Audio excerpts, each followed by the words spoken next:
ఆలయం, గుడి, మందిరం ఇలా పేరేదైనా అక్కడికి వెళ్తే ప్రశాంతంగా ఉంటుంది.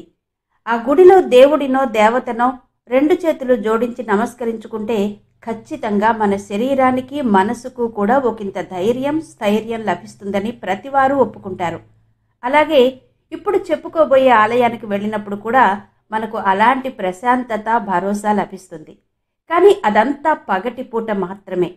రాత్రి అయిందంటే చాలు మనుషుల ప్రాణాలే హరించేస్తుంది ఆ ఆలయం. ఒకంత వింతగా, మరింత భయంగా ఉంది కదూ. అందులోనూ ఆ ఆలయం శారదామాత ఆలయం. 51 శక్తిపీఠాలలో ఒకటి. విద్యను, విచక్షణను, వివేకాన్ని ఇచ్చే శారదాదేవి ఆలయం, అమ్మలగన్న అమ్మ సతీదేవి శక్తిపీఠం భక్తుల ప్రాణాలను హరించడమేంటి? ఇదే మిస్టరీ. తెలుసుకోవాలంటే వీడియో పూర్తిగా చూడండి. నచ్చితే గనక తప్పకుండా లైక్ చేయండి, షేర్ చేయండి. అలాగే మీకు తెలిసిన మిస్టరీ ఆలయాల గురించి తప్పకుండా కామెంట్స్లో చెప్పండి. మీ లైక్ అండ్ కామెంట్ నాకు చాలా ఎంకరేజింగ్గా ఉంటుంది. సో తప్పకుండా లైక్ చేయండి, కామెంట్ చేయండి. అలాగే ఇలాంటి ఆధ్యాత్మిక విశేషాలు తెలుసుకోవాలంటే తప్పకుండా మన ఛానల్ని సబ్స్క్రైబ్ చేసుకోండి. ఆ వెంటనే వచ్చే బెల్ బటన్ క్లిక్ చేసి ఆల్ మీద క్లిక్ చేస్తే నేనే కొత్త వీడియో చేసినా మీకు నోటిఫికేషన్ వచ్చేస్తుంది. సో మరిక లేట్ చేయకుండా వీడియోలోకి వెళ్ళిపోదాం. అది 51 శక్తిపీఠాలలో ఒకటిగా ప్రసిద్ధి చెందిన ఆలయం. అమ్మవారు ఇక్కడ విద్యను, జ్ఞానాన్ని అందించే సరస్వతీ మాతగా కొలువు తీరింది. ఆ అమ్మవారే మైహర్ మాతగా ప్రసిద్ధి చెందిన శారదామాత. మధ్యప్రదేశ్ రాష్ట్రంలోని సత్నా జిల్లాలో మైహర్ అనే ప్రాంతంలో త్రికూట పర్వతం అని పిలుచుకునే ఎత్తైన కొండ మీద ఉంది ఈ మైహర్ ఆలయం. భారతదేశంలోని హిందూ దేవాలయాల్లో ప్రముఖ దేవాలయంగా ప్రసిద్ధి చెందింది ఈ మైహర్ శారదామాత ఆలయం.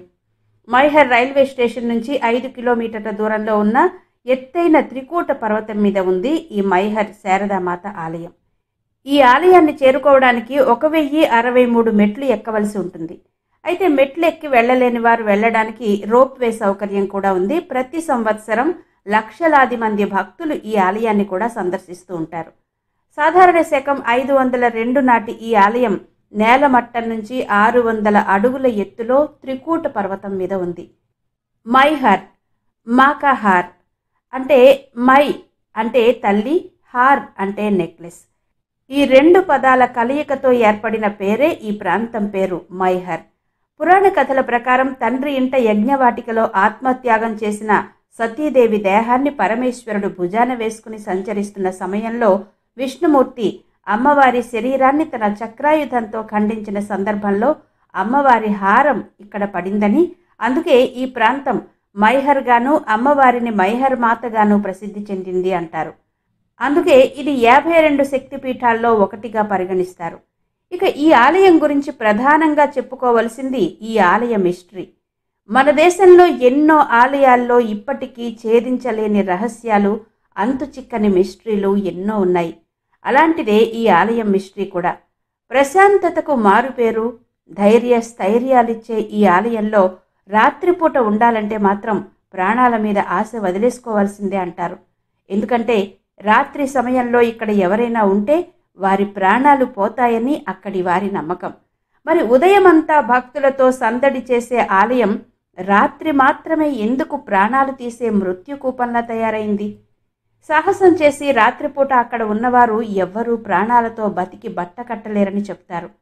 చివరికి పూజారులు కూడా చివరి పూజ చేసి తలుపులు మూసి కొండ దిగి కిందికి వెళ్ళిపోతారు. ఇక కొండ మీద ఎవ్వరూ ఉండరు. అయితే మర్నాడు ఉదయాన్నే పూజారులు వెళ్లి తలుపులు తీసి చూస్తే అమ్మవారికి ఎవరో పూజ చేసినట్టుగా అక్కడ పువ్వులు, ఇతర పూజా సామాగ్రి కనబడుతుందట. ఈ ఆలయంలో జరిగే సంఘటనల వెనుక ఉన్న రహస్యాలను ఎవ్వరూ ఛేదించలేకపోయారు. దీని వెనుక ఒక కథనం చెప్తారు.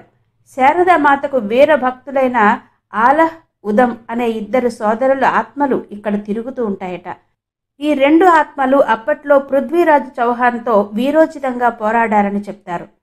ఈ అలాహ్, ఉదం అనే ఈ యోధులిద్దరూ ఇక్కడ 12 సంవత్సరాలు తపస్సు చేశారట.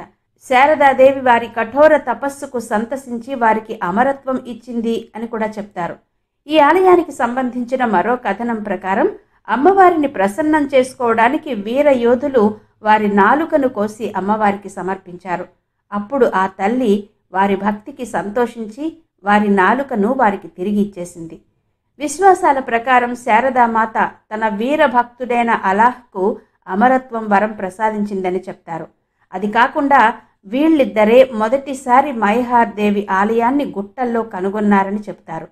ఆ ఇద్దరు సోదరులే ఆత్మలుగా వచ్చి రాత్రి సమయాల్లో అమ్మవారిని పూజిస్తారని, ఎవరైనా సాహసం చేసి రాత్రంతా గడిపితే ఇక మరునాడు ప్రాణాలతో ఉండరని స్థానికులు గాఢంగా నమ్ముతారు.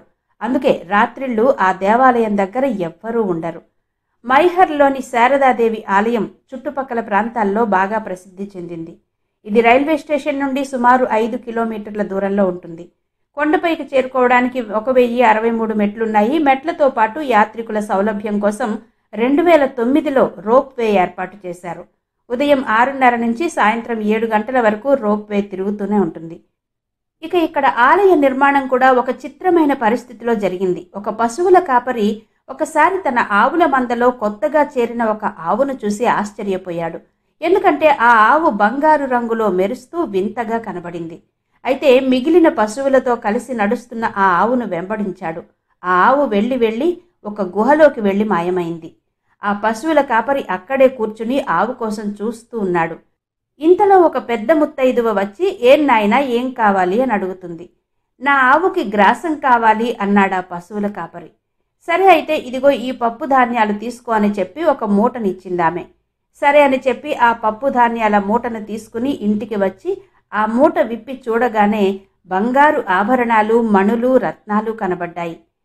ఇంత ఖరీదైన వస్తువులు నాకెందుకు అనుకుని అవన్నీ తీసుకుని రాజుగారి దగ్గరకు వెళ్ళి జరిగింది చెప్పాడు కాపరి. అయితే ఆ రోజు రాజుగారి కలలో శారదామాత కనబడి కొండపై తానున్నానని, తనకు అక్కడే గుడి కట్టి భక్తుల రాకపోకలకు సౌకర్యాలు ఏర్పాటు చేయమని చెప్పింది రాజుతో. దాంతో రాజు వెంటనే గుడి కట్టించాడని స్థల పురాణం చెబుతోంది. ఆలయంలో శారదామాత దివ్య మంగళ స్వరూపంతో కళకళలాడుతూ దర్శనమిస్తుంది. అమ్మను దర్శిస్తే మనశ్శాంతితో పాటు కోరిన కోరికలు కూడా తీరతాయని భక్తులు నమ్ముతారు. శృంగేరి శారదాంబ ఆలయంలో జరిగే పద్ధతి ప్రకారమే ఇక్కడ కూడా పూజలు జరుగుతాయి. నవరాత్రి ఉత్సవాలు, మహాభిషేకాలు, శతచండీ యాగం, వసంత నవరాత్రులు ఈ సందర్భంగా అంగరంగ వైభవంగా ఉత్సవాలు జరుగుతాయి. ఆ సమయంలో వేలాది మంది భక్తులు అమ్మను దర్శించుకుంటారు. ఆలయంలో శారదామాత విగ్రహంతో పాటు బాలగణపతి, మురుగన్, ఆది శంకరాచార్యుల వారి విగ్రహాలు కూడా దర్శనమిస్తాయి. ఎత్తైన ఈ కొండ మీద నుంచి చూస్తే అందమైన, అద్భుతమైన ప్రకృతి పర్యాటకులకు కనువిందు చేస్తూ అద్భుతమైన అనుభూతిని కలిగిస్తుంది. ఎత్తైన పర్వత శ్రేణులు, దట్టమైన పచ్చటి అరణ్యాలు, నదులు, సరస్సులతో ఇక్కడి ప్రకృతి అందానికి మారుపేరుగా ఉంటుంది. మధ్యప్రదేశ్ చరిత్ర ప్రకారం వివిధ వంశాలకు చెందిన ఎంతో మంది రాజులు ఈ ప్రాంతాన్ని పరిపాలించారు. ప్రాచీన కాలంలో మౌర్యులు, రాష్ట్రకూటులు, గుప్తుల నుంచి ఇటీవలి బుందేలా, హోల్కర్, ముఘలాయి, సింధియాల పాలన వరకు దాదాపు 14 రాజవంశాల ఉత్థాన పతనాలకు ఇది సాక్ష్యంగా నిలుస్తుంది. వివిధ రాజుల పాలన వలన రకరకాల కళా నిర్మాణ శైలులు వచ్చాయి అక్కడ. ఈ ఆలయంపై ఎన్నో పరిశోధనలు జరిగాయి. ఒకప్పుడు ఈ ఆలయంలో జంతు బలి ఉండేదని 1922లో సాత్నా రాజు బ్రజ్నాథ్ జూడో దీనిని పూర్తిగా నిషేధించారని పరిశోధనలు చెబుతున్నాయి. ఇవి మధ్యప్రదేశ్ సత్నా జిల్లాలో త్రికూట పర్వతం మీద కొలువు తీరిన శారదామాత మైహార్ ఆలయ విశేషాలు.